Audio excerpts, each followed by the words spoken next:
I'm Kevin Annett. I'm speaking to you from Mohawk Nation territory of the Ongwahanwe people near Brantford, Ontario.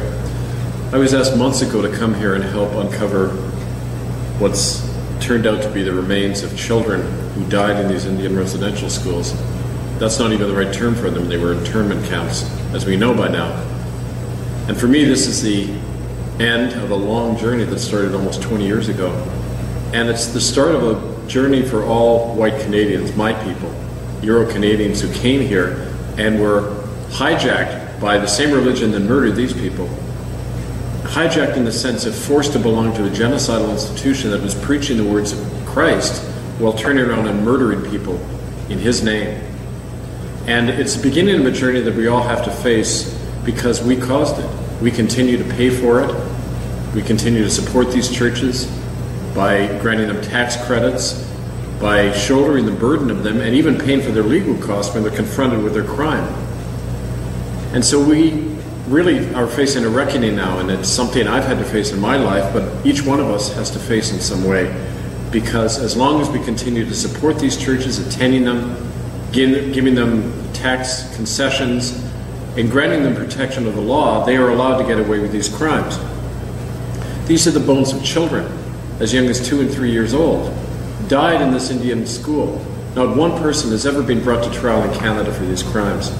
But now the truth of these bones is out for everyone to know. This cannot be denied anymore. This isn't about documents or people's hearsay evidence or even people's testimonies. That doesn't seem to have been enough to convince the world of Canadians of the seriousness of the crime. But here in our hearts, we know when we're looking at these bones, these were children. These bones were cut off. You can see here they were cut in two. The bones were chopped up. The bodies were cut up and then hidden in the ground, scattered around with bits of charcoal in that, which is a sign that they were probably burned in the furnace here.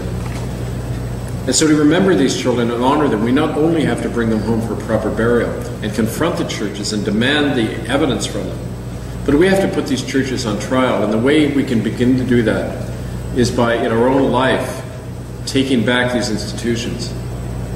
One thing I want to say, especially to the people of the Occupy movement, we need your help now. We need you to come in and occupy these church buildings and the churches on Sunday and say, we're not leaving until the evidence and the people responsible for these crimes are brought to justice.